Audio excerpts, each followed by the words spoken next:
Council in person on the appalling humanitarian situation in Haiti. Prior to his briefing of the Security Council, I expect him to come to the stakeout to speak to you and to take some few questions about the situation in Gaza. We will confirm it, but you can pencil it in for about 9:45 or 9:40 tomorrow morning. Speaking of the Security Council, this morning, the Security Council held its monthly meeting on the situation in the Middle East, including the Palestinian question. Briefing the Council members via video conference was Ramiz Alakbarov, our Deputy Special Coordinator for the Middle East Peace Process, and Joyce Masuya, the Deputy Emergency Relief Coordinator. They both expressed our ongoing deep concern about the situation on the ground in the occupied Palestinian territory. Mr. Alakbarov described the situation in Gaza as one that is sinking deeper into disaster, with mass displacement, high human casualties, and now famine. Hostages held by Hamas and other Palestinian armed groups continue to languish in appalling conditions, Mr. Alakbarov reminded council members.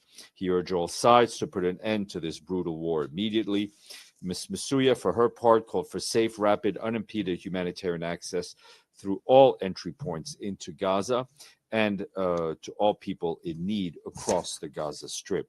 She said that in order to meet the needs of 2.1 million hungry and starving people, we need to bring in and deliver greater volume of life-saving assistance. We need the restrictions on essential items to be lifted, and we need to halt the delays and the denials that impede and hamper our work on the ground every single day. Turning to the situation on the ground, our humanitarian colleagues tell us that ongoing strikes have intensified, especially in and around Gaza City, killing and injuring people, causing destruction, and forcing displacement. While some medicines and medical supplies have reached Gaza, medical equipment and spare parts, which are items subject to Israeli restrictions and that are urgently needed. As we mentioned yesterday, hospitals are reporting shortage of blood, placing more lives at risk as hospitals continue to receive mass casualties. Colleagues working on water, sanitation, hygiene warn that access to water remains extremely limited. With the majority of infrastructure destroyed over the course of the war, the entry of spare parts, generators, and equipment must be facilitated so as to rehabilitate critical water facilities. Partners have also noted that ongoing operations in northern Gaza and the recent displacement orders means that people could be forced away from areas where facilities indispensable for their survival are actually accessible. The facilities themselves could also be damaged or destroyed. Meanwhile, multiple organizations' attempts to bring in shelter items in the Gaza Strip is being rejected by the Israeli authorities. As we've repeatedly said here, many tents and tarpaulins that are being used by civilians who are being forced to move and being displaced multiple times, those items have worn out and must be urgently replaced. In addition, high tides overnight have submerged tents on the beach, which impacted about 200 families, according to what our colleagues are telling us. Tents and other shelter equipment must be allowed into all parts of Gaza, including directly to northern Gaza and to Gaza City, where they are all desperately needed. And just to mention an occasion that is supposed to be a happy one in the lives of children and their families, the new school year is approaching. Gaza children, for the third consecutive year, will miss this occasion. Education is a fundamental right, and no child should be denied this right. Access to education must be protected. It must be restored, as the current crisis threatens the future of an entire generation of children in Gaza. Our mine action partners also tell us that the expansion of military operations in Gaza will put more people at risk of harm due to explosive ordnance. Explosive ordnance risk education is an important part of ensuring people's safety, and partners continue to offer these sessions to communities and carry out explosive hazard assessment to reduce the risk to aid workers. Finally, we reiterate once again that a permanent ceasefire, an immediate and unconditional release of all hostages being held in Gaza and those arbitrarily detained remains paramount. Moving north, our peacekeeping colleagues in southern Lebanon tell us that they observed this week continued Israeli Defense Force military activities in their area of operations, including shelling and mortar fire from south of the Blue Line, and that impacted various parts of their area of operations. Yesterday, peacekeepers observed 58 IDF vehicles in the Kfar Kila area of Sector East. Peacekeepers continue to also encounter aggressive behavior, which is hampering their mandate operation implementation. On Monday, IDF soldiers aimed a machine gun at a UNIFIL patrol in Sector East. Separately, a group of individuals in Sector West pelted stones at UNIFIL vehicles. We reiterate that any intimidation and interference with UNIFIL's work must stop. Also, on Monday, UNIFIL peacekeepers made a significant discovery of weapon caches in Sector East, finding dozens of rockets and rocket launchers, their fuses, as well as warheads. Mortar fuses and 2 mortar firing positions were also found in Sector West. Since the cessation of hostilities in November of 2024, peacekeepers have discovered and reported approximately 320 unauthorized weapons caches and infrastructure to the Lebanese armed forces. Meanwhile, UNIFIL peacekeepers have assisted in rehabilitating roads damaged in the recent hostilities. Last week, they cleared roads between Kfar Kila and Adeyseh in Sector East, improving mobility for the Lebanese army, for local residents, and of course for the peacekeepers themselves. Turning to Sudan, and of course, as I mentioned, you'll hear much more about Sudan tomorrow from Edom. But I can tell you that the already dire situation in North Darfur continues to worsen at an alarming rate. Our humanitarian colleagues tell us that after more than 500 days under siege, the state capital, El Fasher, has become the epicenter of suffering for children, with UNICEF warning that malnutrition, disease, and violence are claiming young lives every single day. The agency says an estimated 260,000 civilians, half of them being children, remain trapped inside the city in dire conditions, having been cut off from humanitarian assistance for over 16 months. Meanwhile, acute malnutrition is spreading fast. UNICEF says more than 10,000 children in El Fasher have been treated for acute severe malnutrition since January. That's nearly double the figure for last year. But the depletion of supplies has now forced a suspension of services. Recent reports indicate that at least 63 people, mostly women and children, died of malnutrition in a single week. This comes as cholera continues to spread in North Darfur, with our partners reporting more than 7,000 cases there as of Monday. The outbreak is expanding across the Darfur region, also in the southeastern state of Blue Nile, where more than 3,000 cases of cholera have been recorded. We and our partners have scaled up support for the cholera response, including medical supplies and water, sanitation, and hygiene assistance, which has helped contain the outbreak. However, new cases are emerging in remote communities where access to healthcare is limited. Meanwhile, heavy rains are making roads between South and East Darfur impassable and disrupting the delivery of medical supplies to affected areas. We and our partners remain committed to delivering assistance wherever it is accessible. However, insecurity, bureaucratic and logistical impediments, and severe underfunding continue to hinder our humanitarian operations. We reiterate our urgent call, which unfortunately and all too often seems to fall on deaf ears, that all parties should uphold international humanitarian law, guarantee safe and unhindered access for humanitarian workers, and prioritize the protection of civilians. And just for the record, I want to flag that yesterday afternoon, the Security Council convened a briefing on threats to international peace and security. Briefing council members was our friend Miroslav Jenscha, the Assistant Secretary General in the Political Affairs and Peace Building Department.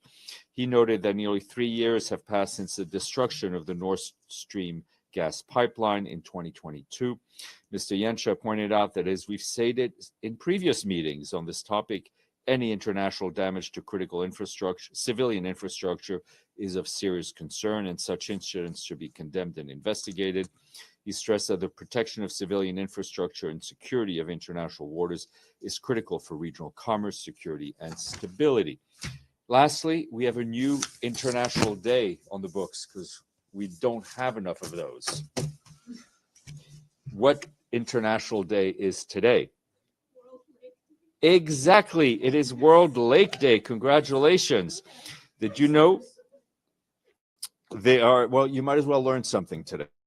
Did you know that there are over 300 million lakes on this planet, ranging in size from tiny ponds to massive inland seas?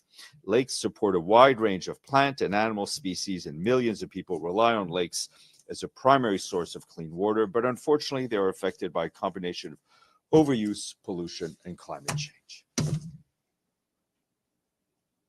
This awkward silence means that you can now ask a question. Yes, Deji.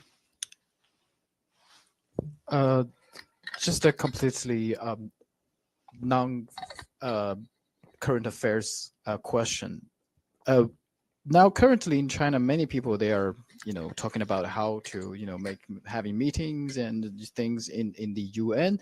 Is it possible for individuals to rent a UN conference room here in New York? There are processes through which accredited NGOs and member states can use rooms or guidelines for that. And there are processes through which groups can also rent out the catering facilities. We sometimes have weddings, celebrations. Weddings? Yes. Not during the General Assembly. And I've yet to hear of a proposal during a press briefing. But in all seriousness, there are procedures for that. And of course, it does not, the fact that an NGO or group rents out space does not in any way imply that it is a sponsored or agreed upon by the UN Secretary. Not endorsed. Endorsed, but, that's the word I was looking for. Thank you, Thank Deji. you. Michelle Nichols. Thanks, Steph. Israel said it's going to add 2 aid distribution centers in southern Gaza, taking it to a total of 5. Do you have any comment on that? Well, more aid distribution centers, the better. The UN was operating at some point and our partners about 400. Recording in progress. We were operating about 400. So I think that, again, we welcome any additional humanitarian distribution points. What we would like to see is an increase in our ability to do our work along with our partners. Senor. Steph, a question on Venezuela. Yesterday, the Venezuelan Minister of Foreign Affairs, Ivan Gil, requested the intervention of the Secretary General in order to restore sanity regarding the deployment of U.S. naval forces in the coast of Venezuela. Has he responded? I think we're aware. We know there was a meeting, I think, yesterday in Caracas. We're waiting to see the actual letter, and then we'll comment on it when we see it. Yvonne Murray, welcome back. Thanks indeed. Tell me, what do you know about UNIFIL and when the vote is going to happen? Do you have any more information than I have? How about we do this? Tell me what information you have, and then I could tell you what information I have. I actually don't have any. So any information I'm is calling welcome. your bluff. Yes. My understanding is that we will see a vote by the end of the week, but obviously I say that under the reserve that the scheduling of votes is firmly in the hands of the Security Council. We very much hope we will see a renewal of the mandate. I mean, we keep underscoring and I think illustrating every day the critical work that UNIFIL is doing in implementation of Resolution 1701 and in supporting the Lebanese armed forces to reassert their full authority south of the Litani River, and we hope they're able to continue to do that. And is the Secretary General carrying out advocacy behind closed doors, and if so, in what form? I think all member states are very clear as to what our position is, which is basically in the report. But I have nothing to share with you further. Amélie, then Abdelhamid, and then Alex. A follow-up on UNIFIL. The last draft is trying to extend the mission for another 16 months until the end of 2026. And acting that the withdrawal will start at the beginning of 2027 within a year. So even if it's extending it, it's acting the end of it. So what would be the reaction of the Secretary General if the Council decide that it cannot leave for more than another year? I think, Amelie, you've been around these halls for some time. You know that the last thing we will want to do is interject ourselves in the negotiations of a resolution. I think as I said, the Secretary General's position is well known.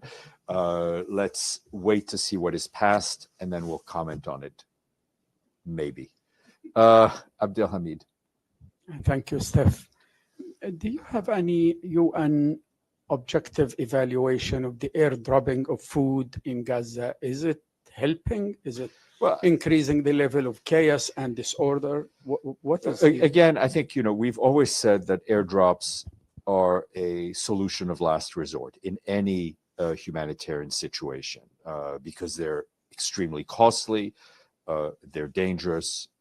But when you are, I think we try to put ourselves we have to put ourselves in the shoes, if possible, of those who are waiting for the food. It is they pose some danger. We've seen it, but obviously they do bring some help.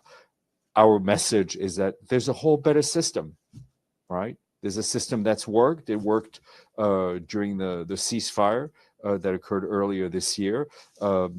We've been very public about it. Let us do our work. Let the international NGOs that work in cooperation with us do our work, and that way there will be no need for risky and costly airdrops. Alex.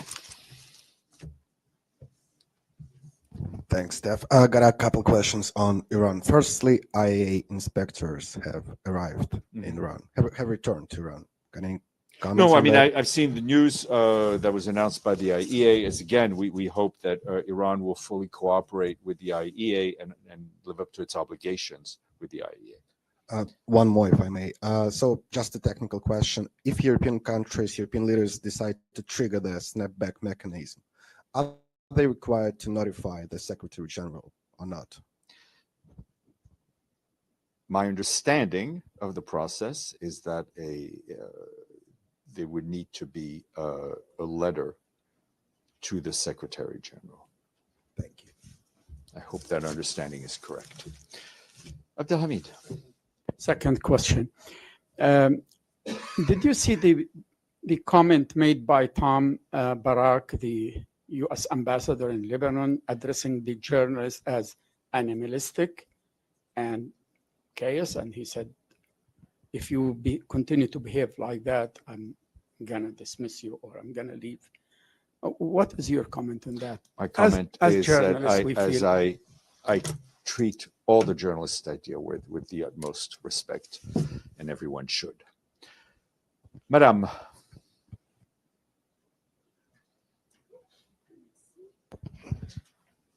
With regards to COP30, there have been a lot of concerns coming out about, particularly with logistics, whether Belém is well equipped or well suited to host the expected number of delegations that are expected to be sent. But there have already been talks about certain countries, certain delegations decreasing the numbers in their delegations to send over to Belém this year. My question is the Secretary General concerned with that impact, that there may be fewer people involved in COP30 this year? Well, we're fully aware of the challenges that the Brazilian hosts are facing. We hope that a lot of these things will be worked out. It is critical that for this COP and any other COP, that there is a large civil society participation, that member states should be able to bring whomever they want and what they can afford. But it is important to hear the voices of the people in these COPs, and other COPs have had challenges on that front as well, but for different reasons. But we hope that voices of civil society can be heard. What about within the UN system themselves? Was it possible for even UN delegations within the UN system will also be We're affected we're by. trying to work all that out in a cost-efficient manner. Okay. On that note, see you tomorrow.